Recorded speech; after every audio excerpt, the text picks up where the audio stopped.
RTP. Ya está con nosotros vía Zoom Mauricio Pozo, él fue exministro de Economía. Vamos a hablar del riesgo país y también hablaremos de estas proyecciones que el Banco Central daba de crecimiento para este año. Bienvenido a la mañana en RTP, exministro, gracias por acompañarnos. Muchas gracias por la entrevista, a la orden. Estimado Mauricio, el Banco Central y también parte de este Ministerio de Economía y Finanzas indicaba un crecimiento entre el 3,8 al 4% en temas económicos del país. Producto de aquello es el tema de las remesas, que el próximo año va a ser un poco más difícil debido a la tasa que se tendrá que pagar justamente para las remesas que vengan de Estados Unidos. El tema de las exportaciones también que han crecido, que están al alza y otros factores. ¿Cómo terminaríamos? ¿Es real este 3,8% de crecimiento o de 4% o estaríamos hablando de un porcentaje menor? El año anterior, es bueno recordar, tuvimos una tasa de decrecimiento. La economía ecuatoriana cayó 2% frente al año previo. Eso se llama recesión económica o contracción económica, que lo podemos llamar. Eso significa que por algunos factores, entre otros la crisis energética, ese fue el impacto. Para el año 25 en curso, se produce lo que se llama un efecto rebote, es decir, cuando usted parte de un sitial bajo, tiene una especie de resorte que le impulsa para el siguiente año, toda vez que este año no ha habido problemas de corte energético y obviamente han habido factores que han ayudado. El financiamiento externo, el tema de las remesas que usted anotó, el tema de las exportaciones privadas, que todo eso ha traído liquidez y eso se ha traducido, por ejemplo, en una expansión del consumo. Desde ese punto de vista, yo sí creo que podemos estar este año con una tasa de crecimiento cercana al 4%, entre 3,5 y 4%. Sin embargo, aquí la pregunta es, ¿cuán sostenible es esta tasa? ¿Se puede mantener o no se puede mantener? Y todas las estimaciones para el próximo año, para el 26, inclusive la tasa de crecimiento que está en la proforma de presupuesto que se aprobó recientemente, habla que el país crecería al 1,8.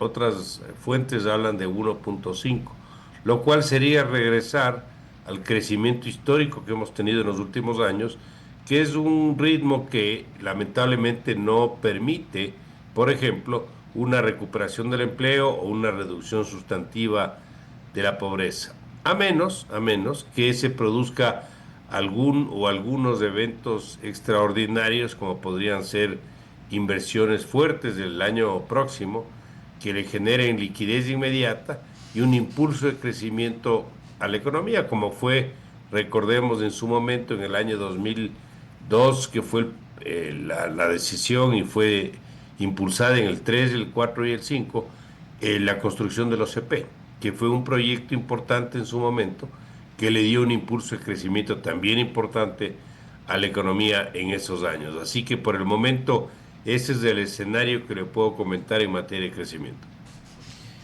Economista Pozo, y en virtud a eso, también el riesgo país ha bajado considerablemente. Si nos enfocamos justamente a inicios del año, entiendo que más o menos estaba por casi los 2.000 puntos. Actualmente se encuentra un poco menor a los 600 puntos en cuanto a riesgo país.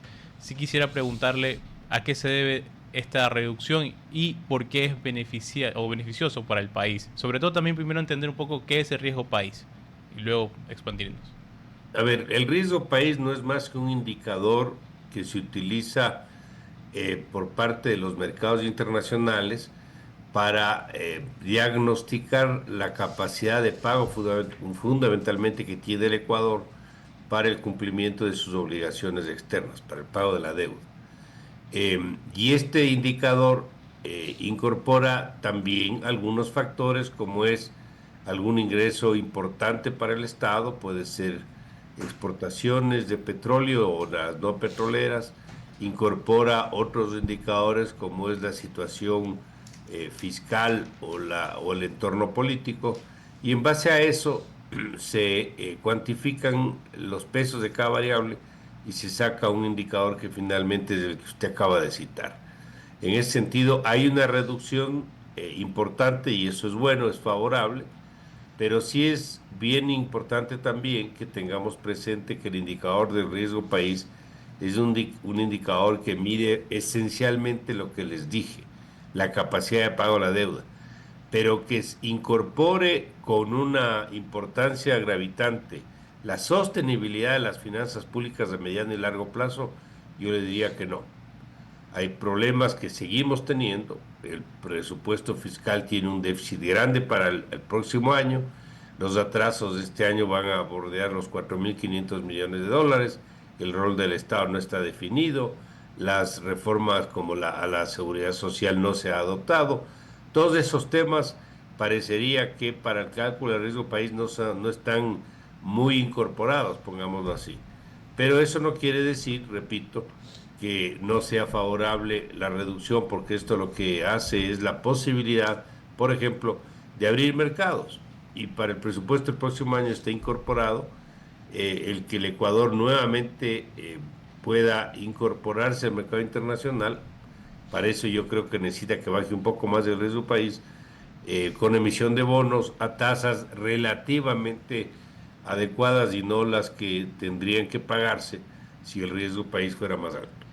En virtud de eso, mencionó justamente el tema del contexto ecuatoriano, cómo ese presupuesto que ya está aprobado por la Asamblea también presenta un déficit. Y en la actualidad creo que ese es el problema en general del Estado ecuatoriano, el hecho de no tener saneadas o no estar equilibradas en cuanto a sus finanzas públicas. ¿Qué hacer al respecto? ¿Qué otro tipo de reformas profundas o quizás incluso pueden ser impopulares, pero qué nos hace falta para justamente poder sanear al menos, o al menos equilibrarlo un poco más, esa balanza que tenemos? A ver, las finanzas públicas empezaron a generar un problema, yo diría, recurrente y estructural a raíz de la expansión del tamaño del gasto en el periodo del gobierno del expresidente Correa. Llegamos a subpasar el 44% del gasto frente al PIB cuando fue del 21% en promedio entre el año 2000 y 2006. Ahora está en el 38, algo se ha reducido, pero sin duda sigue siendo excesivo. Por lo tanto, una explicación, la raíz del problema del déficit fiscal y esta adicción al endeudamiento público que tenemos y necesidad también, proviene de ese tema, de un Estado excesivamente grande, donde los ingresos no son suficientes. Entonces siempre se están buscando formas de generar más ingresos, más que reducciones reales de gasto. Por esa razón, ¿qué hay que hacer? Buscar reducir esa obesidad estatal, y esto se da a través de varias alternativas, no solamente pensar en que tenga que salir gente. Sin duda hay excesos y habrá que tomar decisiones en esa materia, pero hay que definir el rol del Estado. El Estado sigue manejando empresas que no le competen. Es más, el Estado no es empresario, está metido en telecomunicaciones, está metido en energía, está metido en electricidad, está metido en petróleo, y esto obviamente distrae la atención y pierde recursos. Ese es uno de los temas. El segundo es que tiene que definir de una manera, yo le diría, mucho más precisa, qué va a hacer con cierto tipo de subsidios que necesitan, a mi criterio, un techo.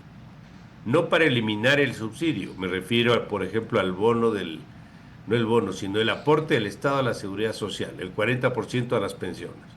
Si usted le proyecta eso en pocos años, en 2 años, 3 años, va a llegar a 6.000 millones de dólares. Y esto va a ser imposible de cumplir. Yo creo que tiene que mantenerse, pero con un techo que diga, me invento, el 3% del PIB. Caso contrario, esto no va a tener forma de poder mantenerse en el tiempo. El tercero es que continúan algunos subsidios ineficientes y tampoco hay rendición de cuentas. El Estado reparte plata a través del presupuesto, le da 6% en papel, aunque sea, me refiero entre comillas, a la salud 4%, a la educación 6%, reparte a los gobiernos seccionales el 10% del ingreso petrolero, el 20% el tributario, y no sabemos en qué se gasta la plata. No hay metas, no hay trazabilidad, no hay un récord histórico, y por lo tanto probablemente esa plata ni siquiera se vaya a gasto de inversión, sino se vaya mayoritariamente a gasto corriente. Entonces, ahí tiene usted unas pocas acciones de carácter estructural que deberían reformarse para ir regulando esta obesidad estatal que produce estos problemas como el mismo déficit fiscal. Exministro, y en este mismo sentido, usted ha tocado esto y también ha mencionado en una respuesta anterior sobre el tema de la reforma presupuestaria para el siguiente año. Un problema recurrente también es la subejecución de las carteras de Estado en cuanto a los presupuestos que se entregan. Eh, ¿Existe tal vez a su criterio una subestimación o tal vez dentro de esta reforma presupuestaria tan optimista que se ha señalado, se va a cumplir con lo que dice la Constitución en aumento de educación y salud, se podrá cumplir con que se ejecute el 100% de estos rubros o existirá el mismo problema de siempre? ¿Y cuál es el problema del Ministerio de Finanzas de no poder cumplir a cabalidad las entregas de los presupuestos, sobre todo para las universidades? Hace poco hablábamos con directivos de una universidad quiteña y señalaba que, por ejemplo, le entregaron un presupuesto en octubre y de hecho por falta de ejecución le disminuyen cerca de un 80% de lo que deberían entregarle anualmente. ¿Cuál es el problema mayor en el tema de la reforma presupuestaria y de la subejecución que se tienen en las carteras de Estado? A ver, primero señalar que una cosa es el presupuesto que se aprueba en la Asamblea, otra cosa es el presupuesto que se ejecuta. Si usted ve a lo largo de los últimos años, las diferencias son muy grandes. Es muy distinto el presupuesto ejecutado que el presupuesto aprobado. ¿Por qué se produce eso? Por problemas como el que acaba usted de citar, de la subejecución que se llama. Pero la subejecución obedece a dos causas fundamentales o a una combinación de las dos.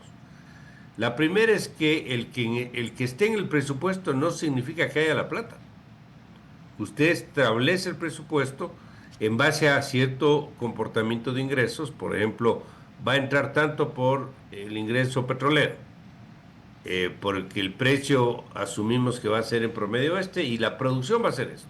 Pero si el precio baja o la producción cae, obviamente el ingreso petrolero se reduce y hay menos plata para poder financiar actividades de gasto. Segundo, el tema tributario establece un cierto comportamiento, puede ser que no se dé y ahí tiene un desfase.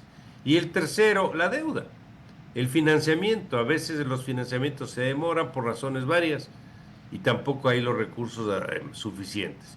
Por esas razones, la subejecución puede obedecer en una primera razón, en un primer argumento, a problemas de financiamiento, es decir, estaba en el presupuesto pero no se entregó la plata. Y eso ha pasado con educación y salud en los últimos años.